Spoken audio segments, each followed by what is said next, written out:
அதிமுக தனியா களத்தில் இறங்கி தேர்தலை சந்திக்கிறாங்க. திமுகவும் கூட்டணி கட்சியோட பேச்சு நடத்தி தேர்தலை குதிச்சிட்டாங்க. தேமுதிக தமாக தனியா நிற்கிறாங்க. மக்கள் நல கூட்டணியோட கதை என்னன்னு தொகுதி பங்கடி நிலவரத்தை எதிர்பார்த்து காத்துட்டு இருக்காங்களா, பேசிக்கிறாங்க. தலைவா, திருச்சி மாநகராட்சிக்கு முதலா பட்டியலை வெளியிட்ட மக்கள் நல கூட்டணி அடுத்த கட்டமா வேட்பாளர் தேர்வில் இறங்கியிருக்காங்களா. மற்ற மாநகராட்சி வேட்பாளர் பட்டியலும் பின்னாடியே வந்துருமா சொல்லிக்கிட்டாங்க. மாநகராட்சி கவுன்சிலர் பதவிகளுக்கு பங்கீடு செய்யறதுல எந்த பிரச்சனையும் கிடையாதான். ஆனா கிராமப்புறத்துல மாவட்ட கவுன்சில், ஒன்றிய கவுன்சில் பிரிக்கிறதுல 4 கட்சிக்கும் முன்ன பின்ன வாதம் நடந்துச்சா, பேச்சா கிடக்குது.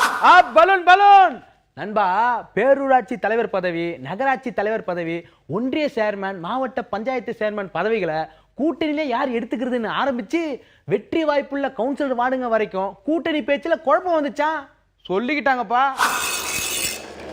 ஐயா, சட்டமன்ற தேர்தல் தொகுதி பங்கீடு நடக்கும் போதே மதிமுக முக்கியமான தொகுதிகளை எடுத்துக்கிட்டாங்கன்னு சிறுத்தைகளுக்கு வருத்தம் இருந்துச்சான். அதனால உள்ளாட்சி பங்கீட்டுல வெற்றி வாய்ப்புள்ள வார்டுகளுக்கு கடும் போட்டியா பேசிக்கிடுதாங்க ஐயா. தென் மாவட்டங்கள்ல அதிக அளவுல மதிமுக போட்டியிடும், வட மாவட்டங்கள்ல அதிக அளவுல சிறுத்தைகள் போட்டியிடும். இடதுசாரிகள் கட்சிகள் ரெண்டும் பரவலா போட்டி போடணும்னு கூடி பேசி ஒரு முடிவுக்கு வந்திருக்கிறாங்களா. இறுதி வேட்பாளர் பட்டியலும் அப்படித்தான் தயாராகுதான். நமக்கு என்னங்க தெரியும், வெளியே பேசிக்கிறாங்க. இன்னொரு பக்கம் தலைவா, உள்ளாட்சி தேர்தல் செலவுக்கு பெரும்பாலும் அந்தந்த வேட்பாளரை செலவு செஞ்சிருவாங்க. கட்சி சின்னம் கொடுத்தா போதும்னு தலைவர்களும் அதிக அளவுல வேட்பாளர்கள் நிறுத்த முடிவு செஞ்சிருக்காங்களா. வாக்கு வங்கி அதிகரிக்க வாய்ப்புன்னு யோசனையா பேசிக்கிட்டாங்க.